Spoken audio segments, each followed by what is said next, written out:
네, 최근 잠실 야구장 야외 주차장에서 여성을 상대로 한 이 납치 미수 사건 발생해서 경찰이 수사에 나섰습니다. 네, 관련 내용 설주한 변호사 강전의 변호사와 함께 자세히 짚어보도록 하겠습니다. 안녕하십니까? 안녕하세요. 안녕하세요. 자, 해당 사건과 관련해서 자신이 피해자라고 밝힌 한 인물이요. 온라인 커뮤니티에 당시 상황이 어떠했는지 이 글을 올렸어요. 변호사님 좀 소개를 좀 해주시죠. 예, 지난 10일 저녁 9시 반경에 잠실 야구장 야외 주차장에서 있었던 일인데요. 네. 한 여성이 조금 일찍 나왔다라고 합니다. 길이 막힐 것을 예상을 하고 한 8회 정도에 나와서 본인은 야외 주차장에서 짐을 혼자서 정리를 하고 있었는데 한 남성이 나타나서 본인의 입을 틀어막고 본인을 잡아당겼다는 거예요. 그래서 본인이 한 5초 정도 강하게 저항을 하자 남성은 도망가게 되었고 본인은 이제 그 여성분께서는 큰 길로 달려나간 다음에 본인 원래 동료들이 있었다고 합니다. 전화를 해서 도와달라고 하고 또 마침 그때쯤에 한 가족이 주차장으로 들어오고 있었다고 합니다. 그런 일이 있어서 큰 변을 당하지는 않았는데 예. 일단 본인은 그 가해자의 얼굴을 보지는 못하고 뒤에 뛰어가는 모습만 보았다라고 이야기하고 있습니다. 그렇군요. 네, 도심에서 납치 사건 좀 이해가 안 가는데 용의자 어떻게 찾아낼 수 있는 건가요? 일단 당시에 야구장이기 때문에 굉장히 네. 사람들은 많았을 거라고 그렇겠죠. 보입니다. 예. 그러니까 CCTV를 연결돼서 이렇게 한 방향에서의 어떤 쭉 이어서 보다 보면 예.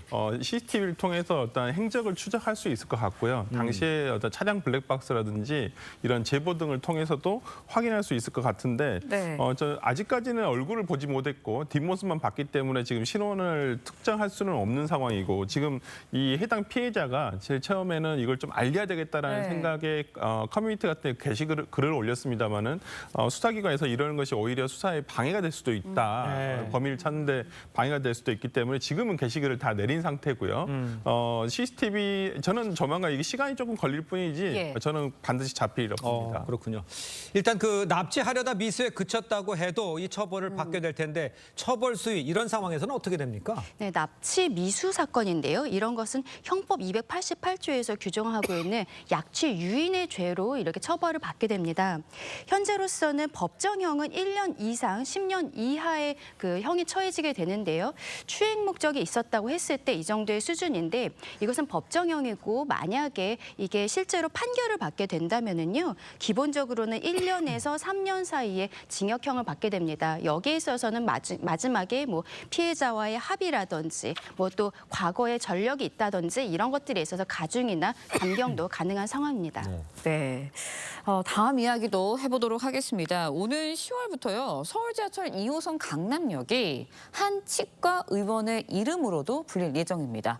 이 치과병원 이제 역대 최고가로 낙찰을 받았다는 건데 네. 어떤 상황인가요? 그러니까 지난 12일에 서울교통공사고 네. 원비대에 따르면 그 지난달 25일부터 6일까지 진행된 그 영명병기 유상 판매 사업이 있습니다. 그 입찰 결과를 얘기했는데 1호선에서 부터 예. 8호선까지 역이 10개가 있는데요. 그중에서 2호선의 성수역과 강남역, 그다음에 5호선의 여의나루역과 7호선 상봉역 등 이 4곳이 낙찰이 됐습니다. 그것 중에 하나가 지금 이제 방금 앵커께서 얘기했는데 강남역 같은 경우에는 11억 1,100만 원에 의해서 그 한 치과병원에 낙찰이 됐고요. 그러니까 앞으로 이제 근데 이 치과병원이 또 우연찮은지는 모르겠습니다만 네. 자우림 어떤 밴드 자우림의 예. 어떤 그 보컬인 김윤아 씨의 남편이죠. 예. 그 분도 굉장히 과거 연애 활동을 할 정도로 굉장히 유명했던 분이고요. 예. 그분이 지금 근무를 하고 있는 치과병원에서 낙찰을 받았다 해서 좀 화제가 된 것 같습니다. 그렇군요. 근데 일각에서는요, 지하철 그 영명에 네. 사기업의 이름이 병기되는 게 이 부적절한 건 아니냐 이런 비판도 나오고 있죠. 그런데 이제 서울교통공사는 그 익명, 그 영명 예. 이 병기 사업을 계속하고 있는 거잖아요. 이거 어떻게 봐야 되는 겁니까? 아무래도 이유는 서울교통공사가 누적 적자가 지금 17조 원에 달하는 상황이거든요. 예. 그래서 이 영명 병기 사업을 2016년부터 어떤 수익 사업으로서 시작을 했는데 예. 지금까지 거둔 수익이 181억 원 정도가 된다고 합니다. 그렇기 때문에 서울교통공사 입장에서는 계속적으로 늘어가는 적자에 있어서 이것을 보전하기 위한 방식으로서 지역에서 하고 있는 것인데 이번 같은 경우에도 10개 역이 입찰이 나왔습니다만 실제로 네. 낙찰이 된 것은 4개 역에 불과한 부분이에요. 그래서 네. 나머지 6개 역에 있어서도 다시 입찰을 들어갈 것으로 예상을 하는데 근데 이제 시민들 입장에서는 지하철역이라는 것이 어떤 공공성을 띄어야 되는 그렇죠. 것이 아닌가. 지금 우리 TV조선 근처에 있는 광화문역 같은 경우에는 세종문화회관이 변기되어 있는데요. 네. 지금 이렇게 낙찰이 된 한 10억 원 정도의 낙찰이 된 업체들은 사기업들이기 때문에 이것이 과연 좀 공공성에 부합한 것인가라는 지적은 있는 상황입니다. 그렇겠네요. 네, 사업에 대한 네. 지적도 일고 있는데 한 가지 또 궁금한 게 그렇다면 개인의 이름으로도 변기 사업에 공모를 할 수 있는 건가요? 네, 충분히 그런 궁금증 가질 수 있어요. 네. 본인이 재력이 되고 본인의 이름을 알리고 싶은 분들은 여기 이름에 자기가 살고 있는 곳 이 부분에 자기 이름을 낙찰받아서 네. 하고 싶은 욕심도 있거든요. 예, 설주한 변호사역 뭐 이런 거 말하는 거죠. 그렇죠. 그러면